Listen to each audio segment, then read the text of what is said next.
ایسے ہی شاتم رسول کا معاملہ بھی ہے کہ شاتم رسول کی سزا، جب اس کی سزا نہ مرتد کی سزا قتل اور نہ اس کی سزا قتل، کہاں سے لائے؟ ابھی آپ نے سوال کیا، تو خود مانتے ہیں جن باتوں کو، اس کو اگر کوئی دوسرا کہہ دے تو آپ شاتم رسول کہیں گے؟ جیسے ساری دنیا برا سمجھتی ہے جن چیزوں کو، پہلے خود ٹھیک کیجئے نا انہیں۔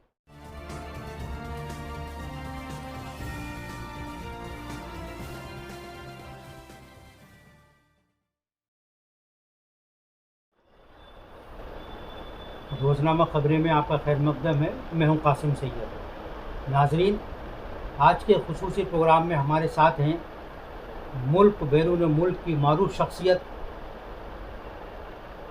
علامہ سید عبداللہ طارق صاحب، جن کی خدمات سے ہر کوئی شخص واقف ہے، جو world organisation of religions and knowledge کے بانی ہیں، اس کے فاؤنڈر ہیں اور اس کے سربراہ بھی ہیں۔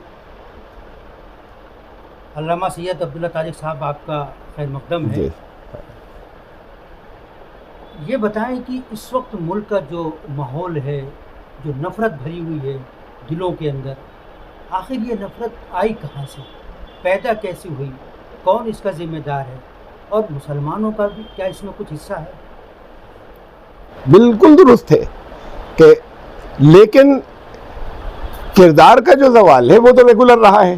اب اس میں اگر کچھ لوگ ایسے آ گئے کہ وسائل ان کے پاس زیادہ ہیں اور پاور ان کے پاس ہے، وہ لوگ ایسے آ گئے کہ وہ اب چاہتے ہیں کہ امیج خراب کریں، ملائن کریں، تو ان کے ہاتھ میں پروپیگنڈا مشینری ہے، تو پھر وہ ان چیزوں کو کا استعمال بہت جھوٹ ملا کر، اور حقیقت یہ ہے کہ مسلمان کل ملا کر نفع پہنچ رہا ہوں، نقصان دہ ہے یا نہیں ہے میں اس پر بات نہیں کر رہا، ان سے یہ امیج کہیں نہیں ہے کہ یہ نفع بخش ہے، ان کا ہونا ضروری ہے، ان کو کوئی چھوڑتا نہیں ہے، اپنے پاس رکھتا ہے۔ میں کم از کم ایک کیس میرے سامنے ایسا تھا، بہت ہیں، ایک کیس ایسا تھا کہ 2002 کے گجرات کے فسادات میں کام کیا تھا کچھ وہاں پر، تو ایک صاحب تھے، وہ پٹیل کاسٹ سے تھے، ان کے بارے میں تاثر یہ تھا جنرل کہ فقہ پرست ہیں بہت، اور انہوں نے کچھ یہ بھی تاثر تھا کہ ان کو فائننس کرتے ہیں، ان لوگوں کو جو فسادی ہیں انہوں نے اس میں فائننس کیا کافی فسادات کے بیچ میں، لیکن ان کا ایک مسلمان منیم تھا، انہوں نے سب سے کہہ دیا تھا اسے کوئی ہاتھ نہیں لگائے گا، اس کو خبردار کوئی نہیں چھوئے گا، تو میں باقی سب کو سپورٹ کرتا رہوں گا، اس لیے کہ وہ ان کے لیے فائدہ مند تھا اور اس پر ان کو اعتماد تھا کہ اس کو میں نہیں چھوڑ سکتا۔ تو یہ میں نے بہت ایکسٹریم کی مثال دی، یہ مثالیں بہت ذاتی زندگی میں ایک ناموں کے ساتھ میں مجھے معلوم ہے۔ اس نفرت کا انجام کیا ہوگا کہ ہندو مسلم ٹکراؤ لگاتار بڑھتا چلا جا رہا ہے، ایسے واقعات ہو رہے ہیں، ایسے بیانات آتے ہیں جن سے یہ ٹکراؤ اور یہ نفرت بڑھتی چلی جا رہی ہے، اس کا انجام کیا ہوگا؟ کہ انجام تو یہ law of cause and effect ہے اور اللہ کی مہلت کا قانون ہے، یہ مہلت کا قانون قرآن نے بیان کر دیا ہے، واضح تو قرآن نے یہ کہہ دیا ہے کہ اگر ہم چاہتے، اگر تمہارا رب چاہتا تو، اور تمہارا رب اگر اعمال کا بدلہ دینے میں جلدی کرنے لگتا، فوراً دینے لگتا، تو زمین پر کوئی بچتا ہی نہیں تھی، روح کوئی انسان ہی نہیں بچتا اگر بدلہ فوراً دینے لگتا۔ تو ایک قانون ہے ہر ایک کے لیے، اور ہر عمل کے لیے وہ قانون جو ہے وہ الگ الگ لوگوں کو نہیں معلوم، لیکن ایک مہلت کا ضابطہ ہے ہر عمل، ہر طرح کے عمل کے لیے، جب اس کی مدت پوری ہو جاتی ہے تو نتائج سامنے آ جاتے ہیں، اس وقت تک نتائج رکے رہتے ہیں، یہ مہلت کا وقفہ ہوتا ہے، اس بیچ میں اپنی اصلاح کر لیں۔ یہ جو قرآن نے کہا ہے نا ان اللہ سریع الحساب، اب اگر سینکڑوں یا ہزاروں یا کروڑوں اربوں سال کے بعد قیامت آئے گی اور اس کے بعد کبھی اٹھیں گے، ہوگا یہ کبھی اٹھیں گے اور پھر اس کا بدلہ ملے گا، یہ سریع الحساب کیسے ہوا؟ بڑی صورت سے حساب لینے والا، اسی وقت عمل کا بدلہ ملتا ہے، سیکنڈ کی بھی لاکھویں بھی ہم نہیں کہہ سکتے گھڑی کے اندر، لیکن وہ محسوس شکل میں سامنے نہیں آتا ہے۔ یہ قیمت کون چکائے گا؟ ملک چکائے گا، عوام چکائیں گے؟ جن کے اعمال خراب ہیں سب سے پہلے وہ چکائیں گے، اور وہ قیمت الگ الگ انداز میں سزائیں ہوتی ہیں. وہ سزا اللہ نے ان کو مسلط کر دیا, ان لوگوں کو مسلط کر دیا جو ان سے نفرت کرنے والے ہیں اور زیادہ ہیں ان کے اوپر. پھر وہ جو زیادتیاں کریں گے ان کو ان کے عمل کا بدلہ ملے گا, اور خود ان کو نقصانات ہوں گے, اس میں وقت لگے گا بہت. تو پہلے تو ان کو نقصان ہوگا. انجام کیا ہو آپ کی نظر میں دکھ رہا ہے کہ صورتحال جس طرح بڑھ رہی ہے اس کا انجام کیا ہوگا؟ آپ صاف صاف بتائیے. دیکھیے, ہم تو یہ جانتے ہیں کہ مہلت بہت تھوڑی سی رہ گئی, چند سال کی رہ گئی ہے. نبی اکرم صلی اللہ علیہ وسلم سے 1500 سال بعد کا حصہ طے تھا. یہ 1500 سال میں نے خود نہیں گڑ لیے ہیں. قرآن کریم نے جگہ جگہ یہ بتایا کہ 1000 سال کے بعد فیصلہ کن تبدیلیاں ہوتی ہیں. کئی جگہ بتایا ہر 1000 سے بعد. نبی کریم صلی اللہ علیہ وسلم نے ابو داؤد کی ایک حدیث ہے, اس میں بتایا میری امت کو اس کی سزا سے بچنے کی مہلت 500 سال اور ملے گی, اس لیے کہ یہ آخری امت ہے. تو 1500 سال رسول اللہ صلی اللہ علیہ وسلم سے ہم کاؤنٹ کرتے ہیں جب آپ کی پیدائش سے, تو وہ 2026 میں پورے ہو رہے ہیں. میں ایک عرصے سے کہتا چلا آ رہا ہوں, اس سال کا نام لیتا چلا آ رہا ہوں 2026 کا, کہ سزا کی طرف بڑھتے چلے جائیں گے یہ, اور وہ 2026 میں جانے کے بعد پھر وہ مہلت کا وقفہ بھی ختم ہو جائے گا. اس کے بعد توبہ, مسلمان بڑھتے چلے جائیں گے سزا کی طرف. آپ کا کہنا یہ کہ مسلمان بھگتے گا اس کا سب کچھ, جس کا عمل برا ہوگا وہ بھگتے گا. ذمہ داری ہماری ایز انڈیویجول یہ تھی کہ ہم بندے بن کر رہیں. ذمہ داری ہماری اجتماعی طور پر یہ تھی اخرجت للناس کہ ہم دنیا کے انسانوں کو فائدے کے لیے نکلیں. تو جب وہ عمل ختم ہو جائے گا, چاہے جتنا زور نمازوں اور روزوں پر ہو جو ضروری ہیں, جب وہ عمل ختم ہو جائے گا تو امت نہیں بچے گی. اور یہ چونکہ آخری امت ہے اسے اللہ ختم نہیں ہونے دے گا, تو انہیں سزا ملے گی. اس میں قرآن نے کہا کہ دوسروں کو لے آئیں گے لیکن انہیں ضرور سزا ملے گی اس حصے کو جو جسے ہم کہیں گے یہ اولین ہے. تو اس سزا کی مہلت مدت بتائی گئی تھی وہ پوری ہو رہی ہے. آپ یہ کہہ رہے ہیں کہ کیا ظالم حکمراں مسلط کر دی گئے ہیں تاکہ ان کو سزا ملے, کیونکہ ان کے اعمال ایسے ہو گئے ہیں. ہاں, سزا کے طریقے الگ الگ ہوتے ہیں. یہاں پر یہ ایسے ہے کہ ان کو مسلط ان کے اوپر کیا گیا. ہم نے یہاں پر اس ملک کے سزا یہ کمپریہنسو ہے, اجتماعی ہے, پوری دنیا میں اس کے طریقے الگ الگ ہوں گے. لیکن یہاں ہم نے اپنی ذمہ داری جو ادا نہیں کی, جو امت کی حیثیت سے ہماری ذمہ داری تھی, تو اس کی سزا یہ ہے کہ انہی کے ہاتھوں اس وقت تک قرآن ان کو غافلین کی فہرست میں رکھتا ہے جنہیں آپ ظالم کہتے ہیں یا جنہیں مسلمان ظالم کہتے ہیں. ظالم وہ ہوتے ہیں جو اپنے مقام سے ہٹ جاتے ہیں. تو جب تک ان پر حجت پوری نہیں ہو جاتی پیغام پہنچانے کی کہ پیغام امن ہے, یہ دعویٰ کرنے سے دعویٰ کرنا کافی نہیں ہے. ایسے پہنچے کہ ان کی عقلیں مان لیں کہ ہاں یہ پیغام امن ہے, تو تب حجت پوری ہوتی ہے. جب یہ حجت جب تک پوری نہیں ہوتی اس وقت تک جن کی ذمہ داری تھی کہ وہ پہنچائیں وہ ظالم ہے, تو ان کو ظالموں کو سزا ملے گی. وہ ظالموں کو سزا بعد میں ملے گی, پہلے ان کو ملے گی جو اپنے اعمال کے ذریعے. آپ جنہیں ظالم کہہ رہے ہیں انہیں بات کو ملے گی, وہ اللہ کی نظر میں ظالم نہیں, غافل ہیں. اچھا, اور سزا صرف ظالموں کو ملتی ہے. قرآن نے ایک سے زیادہ مقامات پہ کہا ہے کہ جب اجتماعی سزا ہوتی ہے تو وہ صرف ظالموں کو ملتی ہے. کہ تو قرآن نے کہا کہ اگر کبھی تم دیکھو کہ عذاب سامنے سے آ رہا ہے یا اچانک آ رہا ہے یا نظر آ رہا ہے آتا ہوا, حل یہلک الا القوم الظالمون, کیا کوئی ہلاک ہو سکتا ہے سوائے ظالموں کے؟ نہیں ہو سکتا. قرآن کہتا ہے, یہ بہت سی جگہوں پہ کہا قرآن نے کہ جب کوئی ہلاکت صرف عذاب جو ہے وہ صرف ظالموں کے لیے ہے. تو جب اب آپ جنہیں ظالم کہتے ہیں ان پر عذاب نہیں آ رہا تو پھر نہیں ہوں گے. جن پر آ رہا ہے اللہ کی نظر میں وہ ظالم ہوں گے. اب ظالم صرف اسے نہیں کہتے کہ کون مار رہا ہے کس کو. یہ اگر اللہ ہی نے کسی کو مسلط کیا ہے تو جن کو سزا دلانی ہے انہوں نے ظلم کیا ہے, وہ اپنے مقام سے ہٹے جو ان کا اصل مقام تھا. ان کو بھی سزا ملے گی جو ہماری زبان میں ظلم کر رہے ہیں, زیادتی کر رہے ہیں, انہیں بھی ملے گی. اس کا نمبر بعد کو آئے گا. اچھا, کیا آپ کو یہ لگتا ہے کہ ملک کے جو ادارے ہیں وہ لگاتار کمزور ہو رہے ہیں, اور کیا آپ کو یہ لگتا ہے کہ یہاں ایک انصاف کا دوہرا معیار بظاہر اس کی بہت ساری مثالیں سامنے آ رہی ہیں؟ مثال کے طور پر نورپور شرما نے پیغمبر صلی اللہ علیہ وسلم کی شان میں گستاخی کی, اور اس گستاخی کو سامنے لانے والا وہ آدمی جس نے وہ سامنے لایا وہ آج اس کو جیل میں ہے، وہ اس کے خلاف بہت سارے مقدمات ہیں، لیکن نوپو شرما جن کے خلاف بہت ساری FIR ہیں لیکن وہ ابھی تک آزاد ہیں. تو آپ کو کیا لگتا ہے کہ کیا ان کو پارٹی سے نکال دینا کافی ہے، یا نوپو شرما نے جو کچھ کیا، جس کے بارے میں سپریم کورٹ نے بھی کہا ہے کہ ملک کے موجودہ حالات کے لیے وہی ذمہ دار ہیں؟ آپ کا اس بارے میں کیا تبصرہ ہے پورے معاملے کو؟ دیکھیے، یقیناً انصاف کا خون ہو رہا ہے، جسے ہم یہاں پر اپنے یہاں دنیا میں انصاف کہتے ہیں، یقیناً ہو رہا ہے، وہ پوری دنیا جانتی ہے، اس میں کوئی دو رائے ہی نہیں ہے. لیکن ہم جس چیز کو کہہ رہے ہیں انصاف کا خون ہو رہا ہے، یہ ایک سزا ہے جو دلوائی جا رہی ہے. میں تو یہی بار بار کہہ رہا ہوں کہ اللہ کی قوت سے آگے تھوڑی بڑھ گئے وہ تو.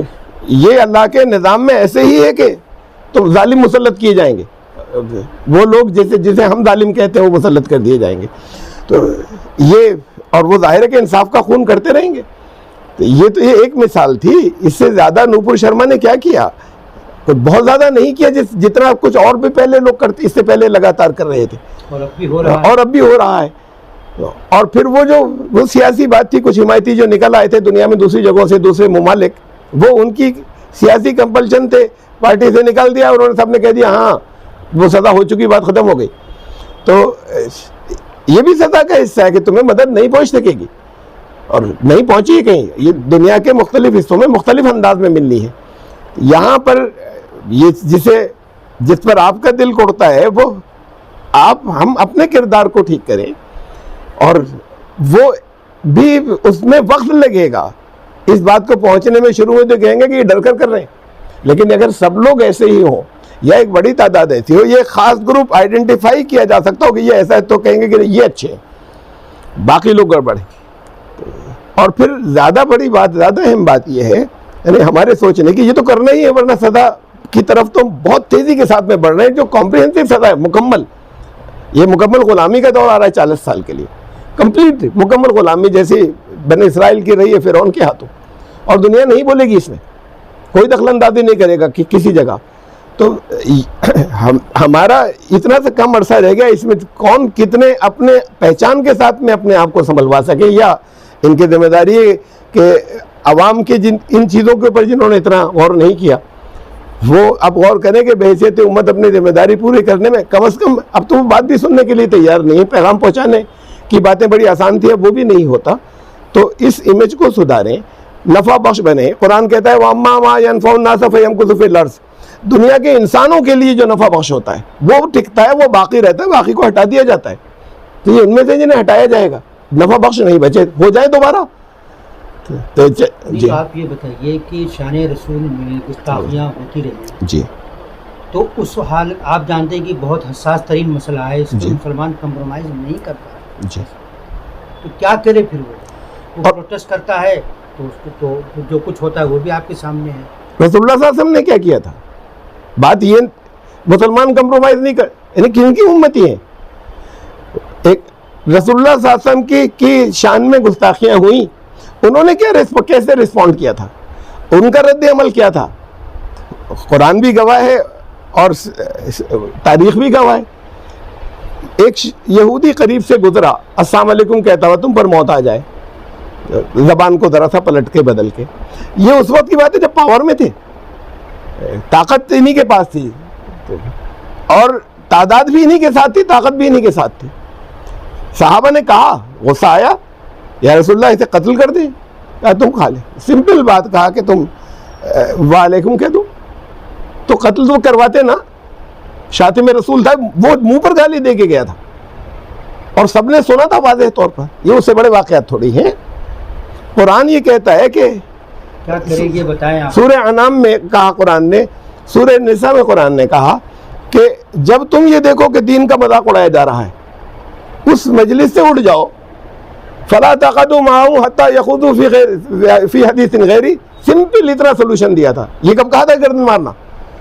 تم وہاں سے ہٹ جاؤ اس وقت، یعنی پرماننٹ قطع تعلق بھی نہیں، اس وقت تک جب تک وہ پھر دوسری باتوں میں نہیں لگ جائے. اس لیے پھر ہمیں پیغام پہنچانا ہے. تو یہ جو سولوشن دیے تھے، ہم اپنا خون گرم کرتے تھے، دین کے مزاج کے خلاف ہے. دکھ ہوگا، لیکن یہ دکھ بھی ہے، یہ بھی ان کا کارٹون کس نے بنایا؟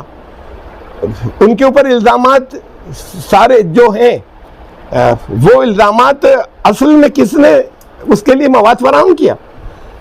آج بھی کہاں تیار ہیں ان چیز، مثلاً یہ کہ سب سے زیادہ نوپور شرما نے جو کچھ کیا تھا، اس نے کچھ اشارہ دیا تھا، کہا تو ابھی نہیں تھا کچھ، لیکن جن چیزوں کا اشارہ کیا تھا وہ چاروں طرف پھیل رہی ہیں۔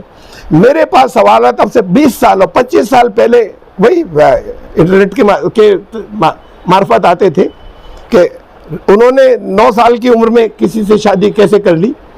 میں رد کرتا تھا نہیں کی، میرے پیچھے لگ جاتے تھے کہ یہ منکر حدیث ہے۔ ارے منکر حدیث ہوتا تو میں نماز نہیں پڑھتا ہوتا، منکر حدیث ہوتا تو میں میرے ہر درس میں اور ہر تقریروں میں حدیثوں کے حوالے نہیں ہوتے۔ لیکن آپ تو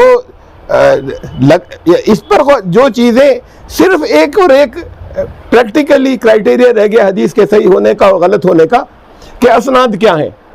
آپ نے انتقال کے بعد کچھ لوگوں کی تحقیقات کیے بغیر کسی جھوٹے نے صحیح ناموں کے ساتھ میں اسناد کہیں پر کسی دور کے اندر کسی جھوٹے واقعے کے ساتھ میں جوڑ دی، بس آپ سند ہی چیک کریں گے، اسے نہیں دیکھیں گے ان کے کردار کی دھجیاں اڑیں، اسے نہیں دیکھیں گے صحابہ کے کردار کی دھجیاں اڑیں، اسے نہیں دیکھیں گے کہ واضح اللہ کی آیات جو کائنات میں اس کے بالکل خلاف ہے، جو بات کہی جا رہی اور منہ سے جھاگ نکلنے لگیں گے کہ نہیں ہم تو اسے مانیں گے۔ آج بھی وہی رویہ باقی ہے، اسے ڈیفینڈ کر رہے ہیں۔ تو جو کچھ تو نوپور شرما اگر کہے تو کیا حرج ہے؟ وہ یہ بات ہے کہ بھائی ذرا اتنے برے انداز میں نہ کہیں، اتنی ہی تو بات ہے۔ تو وہ شاتم رسول اور یہ شاتم رسول سارے نہیں جو کہ نہیں بالکل ٹھیک ہے، بات صرف 9 سال کی عمر میں نکاح جس پر زیادہ ایمفیسس ہے یا زور دیا جا رہا ہے، صرف اتنی نہیں ہے، 6 سال کی عمر میں 9 سال کی عمر میں رخصتی کی نہیں، 6 سال کی عمر میں نکاح کی ہے۔ ابھی تو لیپا پوتی کرنے کے نہیں، 9 سال کے اندر جو ہے وہ نکاح کے اس کے قابل ہو جاتی ہے، ایبسرڈ بات ہے رخصتی کے، بالکل محمل بات ہے۔ لیکن بات اس کی 6 سال کی عمر میں نکاح ہو گیا، تو 6 سال کی عمر میں نکاح کیوں ہوا؟ کیا عرب میں یہ رائج تھا؟ لائیں مثالیں کہ نہیں 6 سال کے اندر ہوتا تھا اور اس کے بعد 3-4 سال بعد رخصتی ہوا کرتی تھی، لائیں کوئی مثالیں وہاں پر؟ تو بلکہ 6 بھی نہیں، وہاں تو بات یہ رکھیے کہ اس سے بھی پہلے اس کا رشتہ طے ہوا تھا، اس سے پہلے بھی رشتہ طے ہوا تھا زبیر بن مطعم کے صاحبزادے کے لڑکے کے ساتھ میں، وہ پھر پہلے حضرت ابوبکر نے اسے توڑا، وہ رشتہ طے تھا، اس کے اندر نکاح نہیں ہوا تھا۔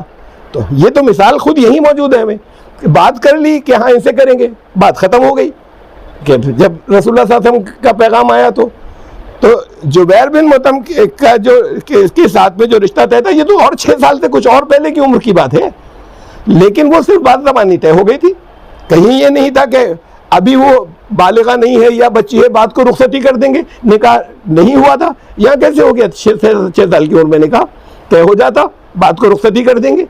تو بات یہ لائیے کہ یہ بتائیے کہ وہ 6 سال کی عمر میں نکاح کا جواب دیجئے، وہ بھی بالکل لیپا پوتی 9 سال کی عمر میں رخصتی، اور وہ عمر کی وجہ سے نہیں ہوئی تھی ڈیلے، وہ اس کے بھی ثبوت اور موجود ہے ہمارے پاس تاریخ اور حدیث کی کتابوں میں کہ وہ جو ڈیلے ہوا تھا وہ مہر نہیں ہونے کی وجہ سے رسول اللہ صلی اللہ علیہ وسلم جواب دیا کہ میں نے، ورنہ تو رخصتی پہلے ہو جاتی 6 سال کی عمر میں۔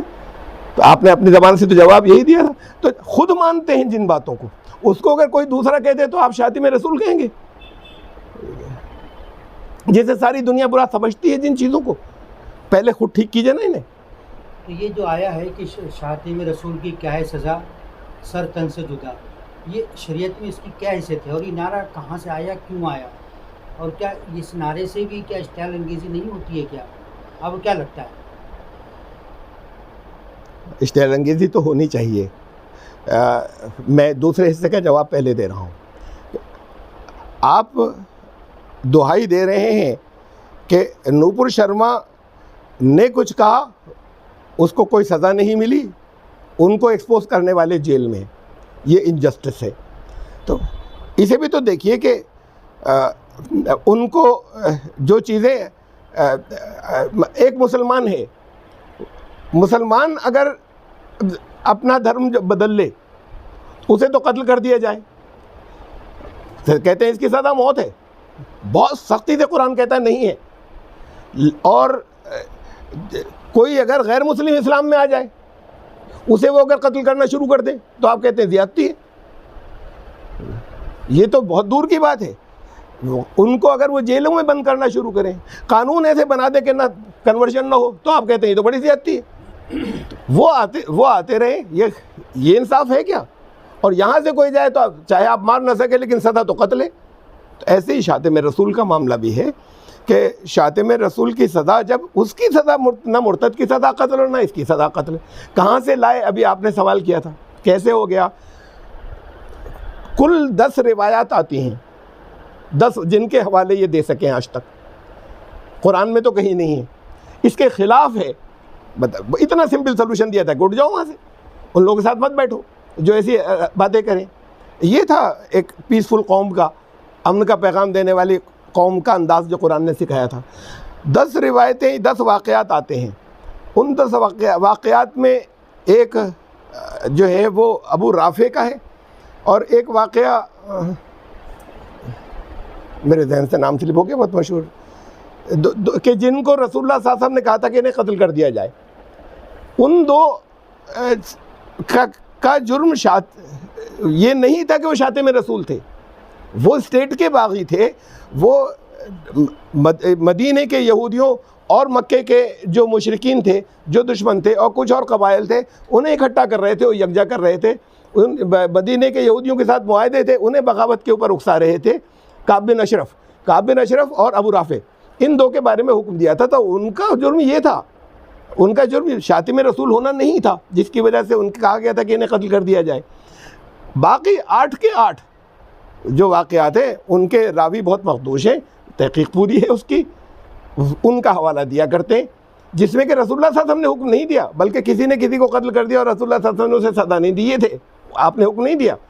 تو یہ ان واقعات کے بھی سب سارے کے سارے وہ ہیں. ویسے تو بڑی سندوں کی بات کیا کرتے ہیں, اور پھر یہاں یہ جو مخدوش سند یا ضعیف سند کی یہ روایات لے کر شاتم رسول بنانے کے لیے جو صحیح ترین تاریخ کے واقعات ہیں رسول اللہ صلی اللہ علیہ وسلم کے اپنے عمل کے, ان کی مخالفت کرتے ہیں, اور جو قرآن کہتا ہے اس کی مخالفت کرتے ہیں, ان کمزور یا ضعیف یا جھوٹی روایات کو ساتھ میں لے کر. تو کیا آپ یہ کہہ رہے ہیں کہ شاتم رسول یا مرتد کی سزا اسلام میں قتل نہیں ہے؟ میں کیوں کہوں گا؟ قرآن کہہ رہا ہے, رسول اللہ صلی اللہ علیہ وسلم کا عمل کہہ رہا ہے. ان الذین آمنوا ثم کفروا ثم آمنوا ثم کفروا, وہ لوگ ثم ازدادوا کفرا لن یقبل توبتہم, وہ لوگ جو ایمان لائے پھر کفر کیا, مرتد ہو گئے, پھر ایمان لائیں گے کیسے؟ تم تو قتل کر دو, پھر کفر کیا, پھر اگر کفر میں ہی بڑھتے چلے گئے, ایسی حالت میں موت ہو گئی, اللہ معاف نہیں کرے گا. یہ نہیں کہا تم مار دینا, اللہ کی مغفرت نہیں ہوگی. سونے کے برابر زمین کے برابر اگر سونا فدیے میں دیں گے تب بھی معاف نہیں, اس کی سزا وہاں ملے گی. کہتے ہیں اسٹیٹ کا کام ہے, یہ اسٹیٹ کرے گی, فرد نہیں کرے گا. ان کسی کے کہنے کی بات نہیں ہو رہی. بتائیں, اسٹیٹ کوئی قانون بنا لیتی ہے ٹھیک ہے, تو پھر یہ اسٹیٹ جو قانون بنا رہی ہے اس پہ صبر کیجئے. اگر بات صرف یہ ہو کہ اسٹیٹ جو بھی قانون بنا لے وہ ٹھیک ہے, سب لوگ اسے مانیں, تو اب یہ اسٹیٹ جو قانون بنا رہی ہے جیسے آپ زیادتیاں کہہ رہے ہیں, اس پر صبر کیجئے. ہم تو بات صحیح اور غلط کی کر رہے ہیں کہ اسلام کیا کہہ رہا ہے. اسلام نہیں کہہ رہا, یہ کہیں آگے ہوگا کہیں سے کہ اسٹیٹ بنا لے قانون. کہاں پر آیا ہے کہ اسٹیٹ بنا لے؟ ایسا نہیں لگتا کہ اسٹیٹ, مسلم اسٹیٹ غیر اسلامی قانون کیوں بنائے گی؟ تو پھر ہم یہ کہہ کر فرار کا راستہ کیوں اختیار کریں؟ وہ اسلامی قانون بنائے گی نا. خود رسول اللہ صلی اللہ علیہ وسلم کا اپنا عمل کیا تھا شاتم رسول کے لیے؟ ایک واقعہ تھوڑی, بہت سے واقعات ہیں, صحیح ترین واقعات. خود قرآن کیا کہہ رہا ہے؟ مرتد کی سزا قرآن کے جو یہ کہہ رہا ہے کہ نہیں ہے, اللہ سزا دے گا, اور ہم کہہ رہے ہیں کہ ہم اسے مار دیں گے, اس لیے کہ وہ یہ جھوٹے واقعات آ گئے ہیں یہاں پر. یا 2 جو واقعات ہیں ان 2 کی جھوٹی کاز وہ لے لی گئی ہیں, اس کی بنیاد پر سب میں یہی پھیلا دیا گیا. 2 ویز. آپ یہاں پر جہاں پر جن جگہوں پہ مینورٹیز میں ہے, جہاں بھی آپ اقلیت میں ہیں, وہاں پر مثلا میں کہہ رہا ہوں وہاں پر جو مغربی ممالک ہیں, وہاں پر جو مسلمان عیسائی ہو جائے, جو عیسائی مسلمان ہو جائے, جو کہ ہو رہے ہیں واقعات, آپ کو بہت آزادی ہے ان کو دعوت دینے کی, ان لوگوں کی گردن انہیں اڑا دینا چاہیے. نہیں, ہم گردن اڑائیں گے, وہ نہیں اڑا سکتے, ان کو آنے دو اسلام میں. تو ان کے یہاں نہیں ہوگا یہ کیا؟ ان کی آزادی ہوگی, کرو جو کرنا. بات ان کے یہاں کی نہیں ہے, بات آپ اپنی بات بتائیے. یہ انصاف ہے کہ قانون اگر وہ کچھ سختیاں کریں, معمولی سختیاں بھی کرتے ہیں, ابھی گردن اڑانے کا تو یہ نہیں کہتے، لیکن جب یہ ساتھیاں کہتے ہیں یہ غلط ہے، یہ قانون مت بناؤ، یہ ڈیموکریسی کے خلاف ہے، آپ کا کوئی آدمی جائے تو اس کو تو قتل ہو جانا چاہیے، آپ نہ مار پا رہے ہوں وہ بات الگ ہے، کہیں کوئی انعام کا اعلان کر دے گا، کہیں کوئی سچ مچ کر دے گا اور اپنی جان دے دے گا، اور ان کا کوئی اگر آ جائے تو وہ قتل نہ کریں۔ تو لوگ کہیں گے کہ آپ کی رائے تو اجماع امت کے خلاف ہے، یعنی اجماع امت جو ہے اس کے خلاف آپ کہہ رہے ہیں۔ مجھے نہیں معلوم آپ اجماع امت کسے کہہ رہے ہیں، جو کچھ محمد رسول اللہ صلی اللہ علیہ وسلم کی بات اجماع امت کے ساتھ ہم تک پہنچ رہی ہے، اس کے خلاف اجماع امت اپنے عمل کو بنا رہی ہے۔ اجماع امت ہی سے تو ہمارے پاس رسول اللہ صلی اللہ علیہ وسلم کا وہ اسوہ پہنچ رہا ہے جو میں نے رکھا، تو اس اجماع کے خلاف خود اپنا عمل ڈکلیئر کر دیں، اسے آپ اجماع امت کہہ رہے ہیں، اپنا فیصلہ اس کے خلاف ڈکلیئر کر دیں، ان واقعات کو درست مانیں، پھینک دیجئے انہیں، کہیے کہ وہ جھوٹی ہے وہ حدیث السلام علیکم والی، پھینک دیجئے ان چیزوں کو، ان ساری چیزوں کو کہ جہاں پر رسول اللہ صلی اللہ علیہ وسلم کو قتل کرنے کے لیے ایک شخص آیا، آپ کی نیند آ گئی تھی، تلوار ٹانگی ہوئی تھی، اور اس کے بعد تلوار اس نے اٹھا لی، پوچھا کہ کون بتاؤ کون تمہیں اس وقت بچا سکتا ہے، تو آپ نے کہا بہت کانفیڈنس کے ساتھ میں، اوپر انگلی اٹھائی کہ اللہ، اس پر رعب طاری ہوا، کچھ ہاتھ تھر تھرائے، تلوار گری، اٹھا گیا، تمہیں کون بچا سکتا ہے؟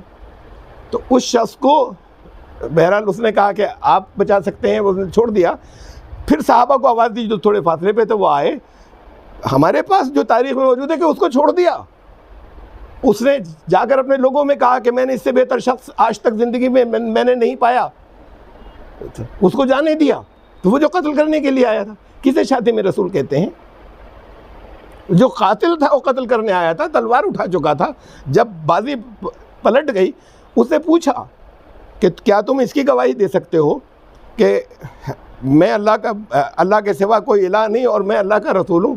تو اس نے منع کیا کہ نہیں، لیکن میں اتنا کر سکتا ہوں کہ اب میں آپ لوگوں کے خلاف کسی لڑائی میں کبھی شامل نہیں ہوں گا، تو اسے معاف کر دیا اور چلا گیا اپنے قبیلے کے اندر۔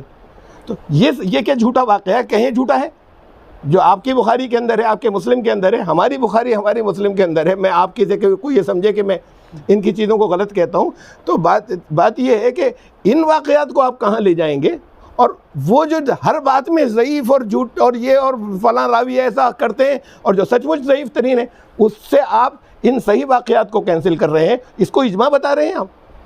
اجماع تو یہ ہے کہ وہ واقعات صحیح ہیں، غلط ہیں، تو اور قرآن کے خلاف ہے، قرآن کا تو نام ہی نہیں کہیں کہ ہر جگہ پہ الگ ہو جاتا ہے، سلپ ہو جاتا ہے، تو جو کچھ نبی اکرم صلی اللہ علیہ وسلم کا اپنا اسوہ تھا اس میں، آپ اسے لیں گے نا، یا اپنے قانون بنا کر اس کو اجماع کہیں گے؟ آپ بنیادی طور پر آپ یہ کہہ رہے ہیں کہ اسلام اور قرآن اور حدیث کی روشنی میں شاتم رسول اور مرتد کی سزا قتل نہیں ہے، اس طرح کا جو کنسپٹ ہے وہ غلط ہے۔ وہ تو غلط ہے، میں نے ابھی عرض کیا، قطعاً غلط ہے، کسی ایک جگہ سے ثابت نہیں کر سکتے مستند کسی حدیث سے، اور قرآن کے تو خلاف ہے، تو قرآن کا تو نام ہی ایک طرف کو ہٹا دیجئے، ہم صرف اسے کوئی دیکھیں گے، تو بات یہ ہے کہ قرآن کے خلاف ہے، ان کے خلاف ہے، انصاف کے خلاف ہے، کہ یہ تو پھر بوتھ ویز ہونا چاہیے نا، انصاف یہ ہے دونوں طرف سے ایک جیسا معاملہ ہونا چاہیے، جیسے آپ نوپور شرما کے کیس میں کہہ رہے تھے کہ پھر اگر یہاں کوئی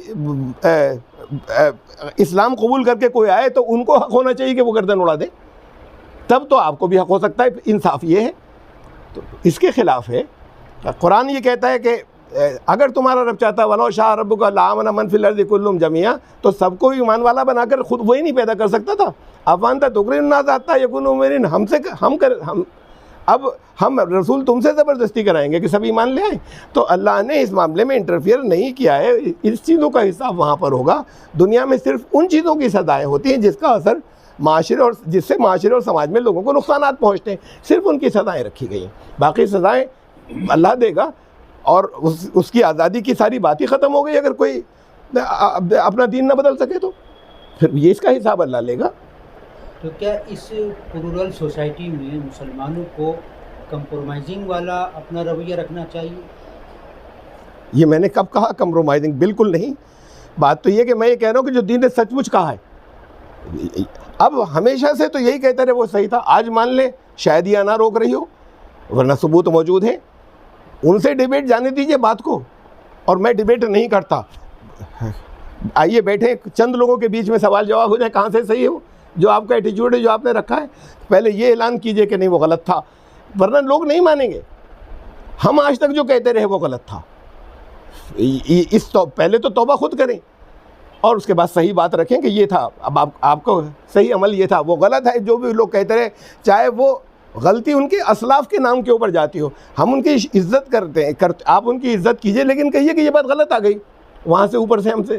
یہ تو اس لیے کہ ہمارے لیے جو تقدس ہے وہ ہمارے کچھ بڑوں کا نہیں ہے، اور ہم ان کا کسی جگہ تقدس پامال نہیں کر سکتے.